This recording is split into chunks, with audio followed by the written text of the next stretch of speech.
Salut tripeux de marde!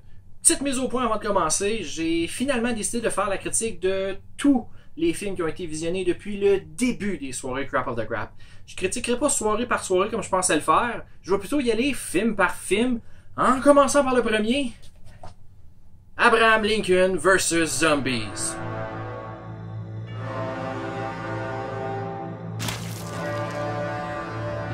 Je dois avouer que j'ai longtemps hésité avant de faire ça, vu que je suis genre plus de 50 films en retard et que j'ai vraiment pas envie de me retaper toutes les merdes que moi et mes amis on a réussi à passer au travers, mais je vous aime puis je vais le faire pareil. Comme ça, je me dis que vous aurez pas à vivre l'enfer que nous on a vécu, puis qu'anyway, en bout de ligne, on est tous les deux gagnants.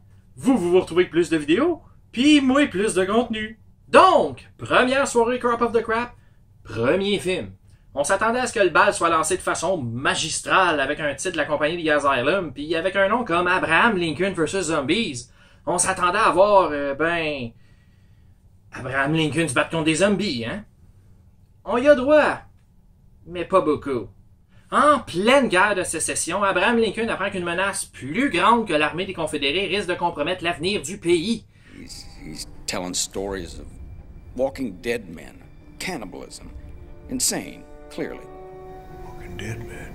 Il se rend donc dans un vieux fort avec 12 compatriotes pour chasser le zombie. Là-bas, ils vont faire face à une armée de morts vivants et Lincoln devra éliminer à grands coups de faux tous les zombies qui se mettent au travers de sa route.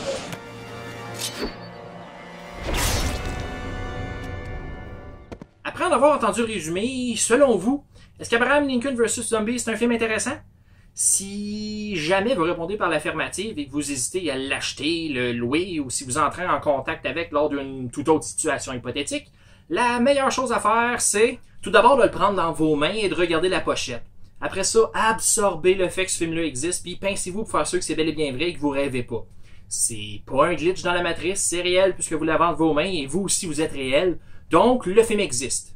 Après ça, revenez à la réalité, lisez le résumé à l'arrière de la pochette et riez un peu. Ou pleurez, c'est selon. Ensuite, dites-vous à vous-même que c'est vraiment n'importe quoi, puis remettez-le là où il était, parce que laissez-moi vous dire qu'il en vaut vraiment pas la peine. Mais je dois l'avouer, tout n'est pas noir, il y a quand même quelques éléments positifs. Tout d'abord, la musique est plus qu'acceptable. Elle est pas marquante, mais faut dire que ça aurait pu être vraiment pire. Puis à part ça, les décors sont nice, ils réussissent à nous faire croire qu'on est bel et bien dans les années 1800, puis les costumes sont réussis. Sauf pour la barbe du général Jackson puis la moustache d'un des confédérés. Ceux-là, là, ça paraît bien trop qu'ils sont fake. Un des gros défauts du film, c'est qu'il se prend vraiment trop au sérieux. Ça aurait presque pu être bon si ça avait été over the top, mais non. C'est juste un autre film de The Asylum avec une bonne idée, crissement mal exécuté. Au moins, on n'est pas au même niveau que Transmorphers, qui lui était tellement, mais tellement pénible que j'en étais venu à questionner tous les choix que j'avais fait dans ma vie jusque-là, me demandant comment j'avais fait pour tomber aussi bas, mais bon, ça c'est une histoire pour une autre vidéo.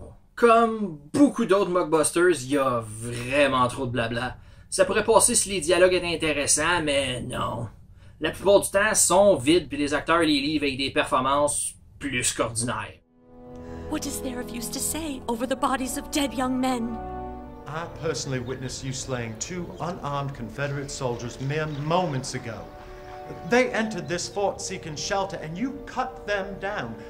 Quite literally, I might say, with that slave tool hidden in your overcoat. As will I. And I hope that we do run a bunch of them zombies, so I can run them back to hell.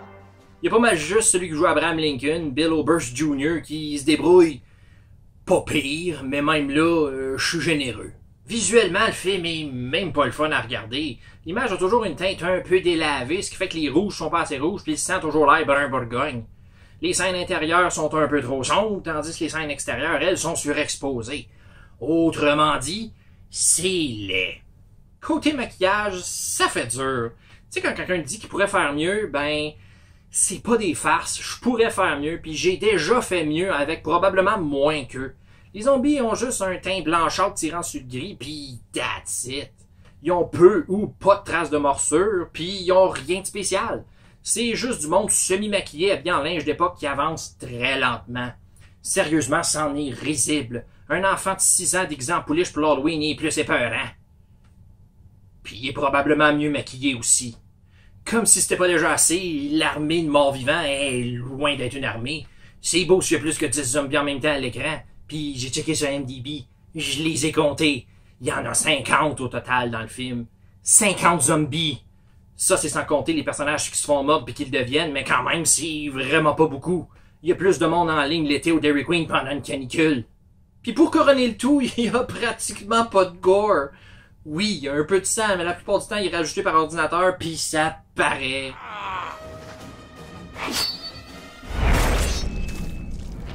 La seule chose de le fun qu'on a droit, c'est quelques décapitations ici et là, mais même là, c'est rien de bien impressionnant.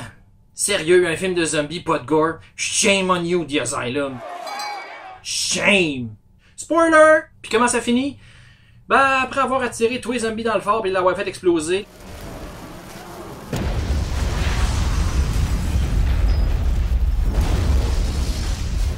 Lincoln se fait malheureusement graffiner 1 an plus tard par un zombie qui avait décidé de garder en vie dans le but de l'étudier et essayer de trouver une cure.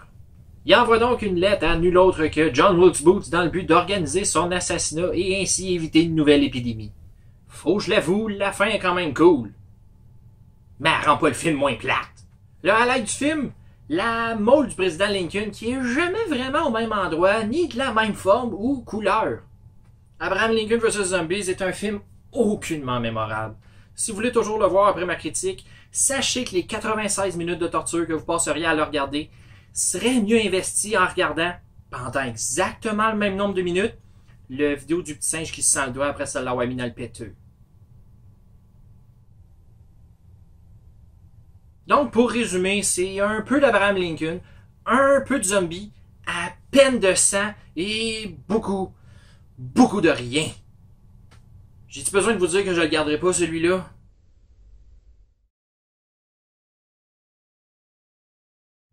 En terminant, n'oubliez pas d'aller faire un tour sur Horreur Québec pour toutes vos nouvelles concernant le merveilleux monde de l'horreur. Et comme d'habitude, si vous avez aimé mon vidéo, laissez-y un petit thumbs up. Puis si vous aimez ce que je fais pour en voir plus, abonnez-vous à ma chaîne.